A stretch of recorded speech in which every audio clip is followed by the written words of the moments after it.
जम्मू कश्मीर के पहलगाम में जितने लोग शहीद हुए हैं उसका असली जिम्मेदार कौन है? क्या सरकार है? क्या वाकई में वो लोग हैं जो नफ़रत फैलाने वाले के साथ हाँ में हाँ करते हैं? क्या वो लोग हैं जो लोग जिन लोगों के कान में जहर बोते हैं, क्या उन लोगों के साथ हैं? क्या सरकार वाकई में उन लोगों को इंसाफ दिला पाएगी? जिन लोगों के हाथ में सुरक्षा है, क्या वाकई में वो संभाल नहीं पा रहे हैं? फिर इस्तीफ़ा क्यों नहीं दे देते? और इस्तीफे की मांग क्यों उठ रही है? लगातार राहुल गांधी से लेकर कांग्रेस के तमाम सीनियर लीडर इस मसले के साथ सरकार के साथ खड़े हैं, लेकिन इसके बावजूद सरकार की जो बयानबाजी है उससे साफ जाहिर होती है कि उनकी मंशा क्या है और वो चाहते क्या है। लगातार सरकार जितनी तरीके से बहानेबाजी की है, जितना भी अपने आप को बचाने की कोशिश की है, उसके खिलाफ कांग्रेस के सीनियर नेता बेबाकी से अपनी बात रखते रहे हैं। हमेशा सरकार की आंखों से आंखें मिलाकर ये पूछते रहे हैं कि आखिर ये तमाशा, ये नाटकबाजी आखिर कब तक करोगे। अरुण मलिक जी मेरे साथ मौजूद हैं, कांग्रेस नेता, हमेशा से गरीबों के साथ, मजलूमों के साथ और मोदी सरकार से आंख मिलाकर आवाज़ उठाते हैं, बात करते हैं। सर, आपका बहुत बहुत स्वागत है। काफ़ी दिनों के बाद मुलाकात हुई है, लेकिन बहुत दुख भरी कहानी है। इतना बड़ा घटना हो जाता है, लेकिन सरकार का जो पैतरा है वो हमारा आप देख रहे हैं, सवालों से भाग रही है। क्यों भाग रही है? देखिए, 12 साल हो गए सरकार को, 12 साल मोदी सरकार को हो गए। ये देश के लोगों को आंसू दे रही है।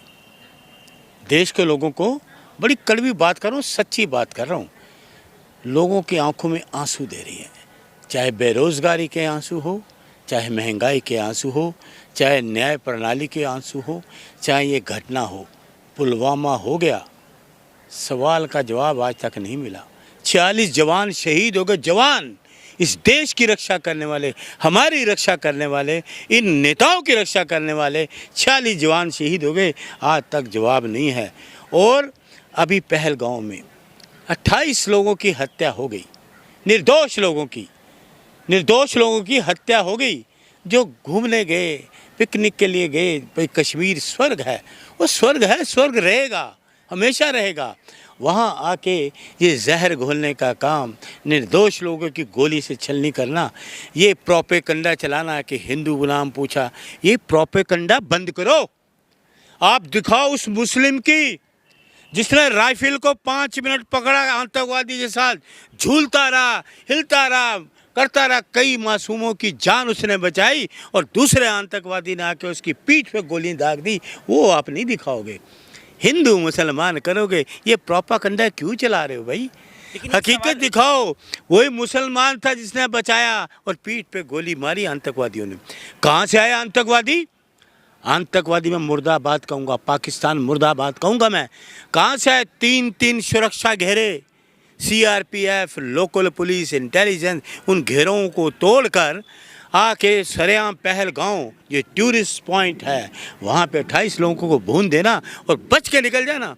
फिर ये इनका बयान कि हम घुस के मारेंगे। अरे बेशर्मो, तुम्हारे घर में आके घुस के वो मार के निकल भी गए और तुम बातें करते रहते। नहीं मलिक साहब, लेकिन एक सवाल तो होगा ना, सरकार तो कह रही है मिट्टी में मिला देंगे, बक्सा नहीं जाएगा, बदला लिया जाएगा, तो इस पर नाराजगी क्यों हो रहा है? सरकार के पास सिर्फ 3 शब्द हैं, इन 3 शब्दों के अलावा कुछ नहीं, और इन 3 शब्दों पे सरकार 100 बार झूठ बोलेगी।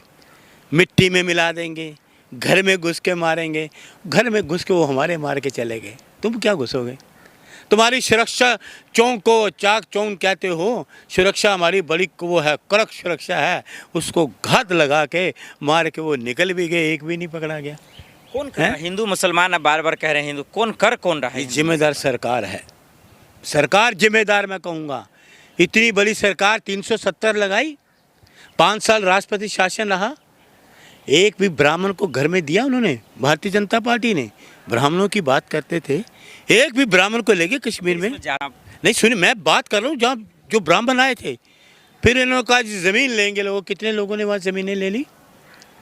इस सुरक्षा में जो इंटेलिजेंट फेलियर क्यों है भाई? नहीं, लेकिन जहाँ तक राजनीति की बात है, हिंदू मुसलमान, तो आज तो राहुल गांधी भी गए पहलगाम में। देखिए, वो आंसू पहुँचने गए, राहुल जी आंसू पहुँचने गए, उनका दर्द जानने गए, मणिपुर भी गया। राहुल जी तो काम दर्द लोगों का लेके, लोगों का दर्द सुनने जाते हैं, आंसू पहुँचने जाते हैं राहुल जी। और ये सत्ता की लालच में 28 लोग देश के मर गए। बिहार में रैली करते हैं, एक नेता इनका बड़ा बिहार में रैली करता है और जिसके ऊपर सुरक्षा की जिम्मेदारी है, उन 28 लोगों के खून की, जहाँ पे उस ज़मीन पे खून गिरा, उस खून पे वो लाल कारपेट बिछा के श्रद्धांजलि देने जाते हैं। इतनी शर्म की बात क्या है? नहीं, लेकिन ये कैसे समझा जाए? एक तरफ मोदी जी कहते हैं मिट्टी में मिला देंगे, एक तरफ राहुल गांधी जाते हैं, तो आप कह रहे हैं वो राजनीति नहीं कर रहे, वो कह रहे राजनीति।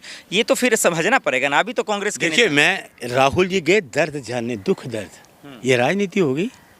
राजनीति तो आप कर रहे हो, बिहार में रैली कर रहे हो, राजनीति तो आप कर रहे हो, लोगों के खून पे लाल कारपेट बिछा के श्रद्धांजलि दे रहे हो।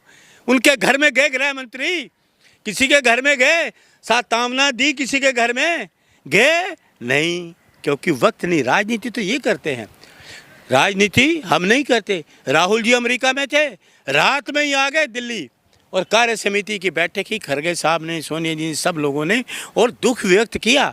और सुन लीजिए, दुख व्यक्त किया कि हम राजनीति नहीं करेंगे, सारे प्रोग्राम कैंसिल कर दिए कांग्रेस ने, और ये रैली कर रहे हैं। हमने प्रोग्राम राहुल जी का कैंसिल, कोई नहीं, एजिटेशन थे हमारे, वो सब हमने स्थगित कर दिए। एक राहुल जी ने, वो कोई देश प्रेमी है, देश के लोगों से प्रेम उनको। लगातार मोदी जी, अमित शाह जी की तरफ से कहा तो जा रहा है, या सरकार के मंत्री की तरफ से कि पाकिस्तान से बदला लिया जाएगा, छोड़ा नहीं जाएगा, तो फिर इसमें आप लोग साथ है ये ना, तो फिर इसमें राजनीति क्यों हो रही है? राहुल जी ने कहा नहीं हम साथ में। पुलवामा का जवाब तो दे दो, जवाब मिला, उरी का जवाब मिला, और ये 28 लोगों को मार के चले, और इतना सेंसिटिव, कश्मीर सेंसिटिव राज्य, केंद्र शासित प्रदेश बना हुआ है भाई। अब तो केंद्र शासित प्रदेश में इस तरह की घटना, ये आम बात है। 28 लोगों को, पत्रकार महोदय, 28 लोग, 40 लोग घायल हुए, और निकल जाए आदमी, मतलब 3-3 घरों में। नहीं संभाल पा रहे हैं सरकार, देश नहीं संभाल पा रहे, ना मोदी जी ना अमित शाह जी, ये देश नहीं संभाल पा रहे, इनसे देश नहीं संभल रहा, ना ये देश संभाल पाएंगे ना कुछ कर पाएंगे। ऐसे वक्त में जहाँ पे लोग पूरा साथ है, एक साथ लोग कैंडल मार्च कर रहे हैं, लोग उनके दुख में शामिल हो रहे हैं, लेकिन आप लोग इस्तीफे तक की बात कर रहे हैं कि अमित शाह जी को इस्तीफा दे दें। अमित शाह जी को, राजनाथ सिंह जी को तुरंत इस्तीफे देने चाहिए, तुरंत। अगर सुन लीजिए, ये कांग्रेस में, राज में ये होता तो ये देखो कैसे तूफान मचाते, ये कैसे तूफान मचाते हैं। तो एक अलग बात है, लेकिन जब इस्तीफा हो जाएगा तो पाकिस्तान से बदला कौन लेगा? इस्तीफा पुलवामा के टाइम में आपने देखा ना, सर्जिकल स्ट्राइक हुआ, घर में घुस कर मारा गया। कहाँ मारा? कोई सर्जिकल स्ट्राइक हमने तो देखा नहीं। फिर आप लोग सबूत मांगने लगते हैं, तो मांगेंगे, सबूत दिखाओ ना। तो फिर साथ नहीं है, इसका मतलब आप लोग दिखावा करते ये हैं। सिर्फ ये दिखावा ये करते हैं, बतौलेबाजी ये करते हैं, झूठ ये बोलते हैं। इन्होंने क्या किया, ये देखिए, आदमी मार के चला गया। अब कितने घंटे हो गए? क्यों अमित शाह पे भरोसा नहीं आपको? नहीं भरोसा मुझे, देश को भरोसा नहीं है। कह रहे पूरी एजेंसियां उनके हाथ में है, मजबूत हाथों में। एजेंसियां फेल क्यों है फिर? एक आईबी इनपुट देता है कि घटना होने वाली है, जब घटना हो जाती है तब उसका इनपुट बाहर आता है। जी हमने इनपुट दे दिया था। आपके गुस्से का कदर करता हूँ। आखिर में ये बताइए कि जो जम्मू कश्मीर के पहलगाम में जो हुआ है, उसमें लोगों को इंसाफ कैसे मिलेगा, और सरकार चाहती क्या है, इनकी क्या मंशा है? ये सरकार के रहते कोई चीज़ बाहर नहीं आएगी, इंसाफ नहीं मिलेगा। ये सरकार इंसाफ किसी को नहीं दे पाएगी, क्योंकि इनको सरकार चलाना नहीं आता भाई। मैं आपको बार बार कह रहा हूँ, ये इस्तीफा दें, देश को। मैं तो कह रहा हूँ मोदी जी हटाओ, देश बचाओ, गृह मंत्री हटाओ, देश बचाओ। देश आज खतरे में है। ये मत बोले हिंदू खतरे में है, हिंदू खतरे में, सरकार तो तुम्हारी है, तो हिंदू कैसे खतरे में हो गया? सरकार तुम्हारी है, वो कहाँ है? वो सनातनी 28 लोग मर गए भाई। कोई श्रद्धांजलि देने तो आ जाओ, बताओ कहाँ हो, पूछो, जवाब मांगो। सरकार तो उन्हीं की है, उन्हीं लोगों की है, जवाब मांगो ना, पूछो भाई। 28 लोग मार गए, कब तक पकड़े जाएंगे? और 3-3 घेरे, CRPF, इंटेलिजेंस, जो सारे। और सुन लीजिए एक बात हो, इन्होंने पाकिस्तान दूतावास बंद कर दिया। सीमा हैदर जो बिना उसके आ जाए, उसको क्या महरूम पासपोर्ट दे देंगे? सचिन को ले जाए, वो वहाँ पाकिस्तान का पासपोर्ट दिला दें उसको। ठीक है, वो 2 साल से रह रही है, बिना वीज़े के भाग के आई, चकमा दे के आई, वो रह रही है, तो उसकी तरफ ध्यान नहीं है। पाकिस्तान दूतावास बंद कर दिया, तो इसको तो पूछो कौन सा पासपोर्ट दे दोगे, उसको दे दो, वीज़ा दे दो उसको। ठीक है, बहुत शुक्रिया। जय